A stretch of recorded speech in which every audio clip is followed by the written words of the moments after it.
dọc hai là mình ngồi như thế thầy chân ghế thầy chân đó lăn đó thì phần phân đó để cái ra đó thầy vô vô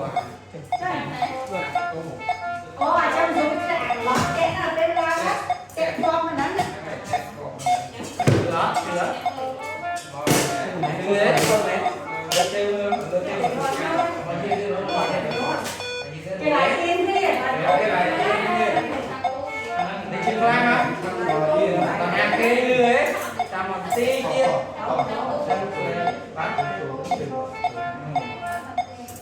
xong rồi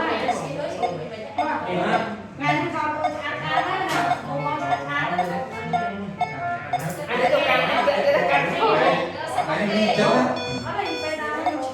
này ly chân nó chả là ly chân hai nó ly chân. sao tụi mình mới làm cái mà ba ngày tí lương để ổn luôn mà nè cô phải là con liêm ok hai 300 lương để ổn vậy dân cứ không mà bây giờ này nè dân đi mình có rất tốt đẹp về nè về cơ bạn 300 lương này anh nghĩ đấy gì cái đó gì đấy cái gì đấy từ đấy từ phần thô mới mở trên đi chưa Con dây nhảy bây giờ thì đây chưa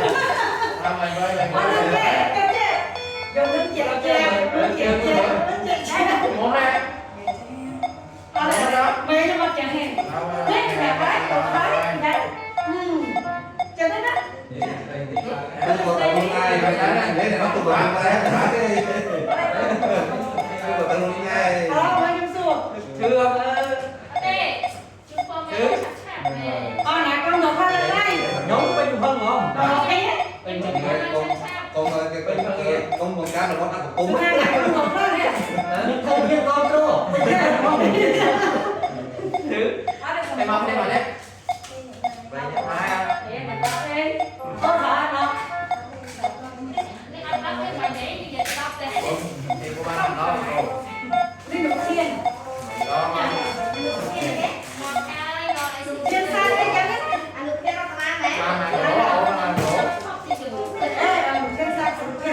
hai xin được ăn lỗ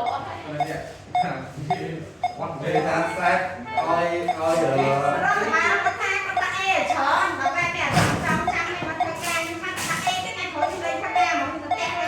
mình đi à về xã đó ơi khổ tự hiểu là tới toàn bộ hiện chót còn có sông tư thịt quá đó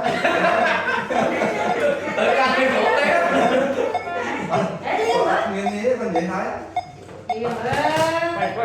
có không phải ăn chưa đó mẹ chưa cầm tí chân bạch chưa lo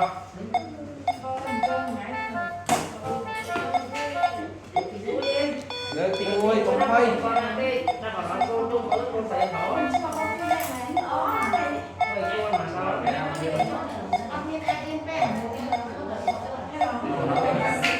chưa mà má chưa đấy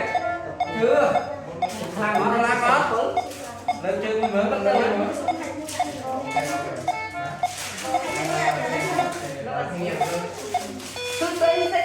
sư phí phần sen để mình sư để sư món á chưa đấy ok anh chết chưa dạ chưa đấy chưa nhưng biết có cuốn rồi đấy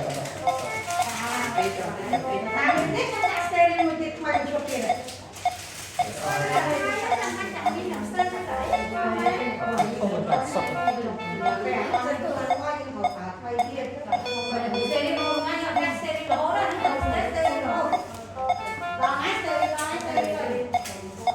Đọc tại lần chưa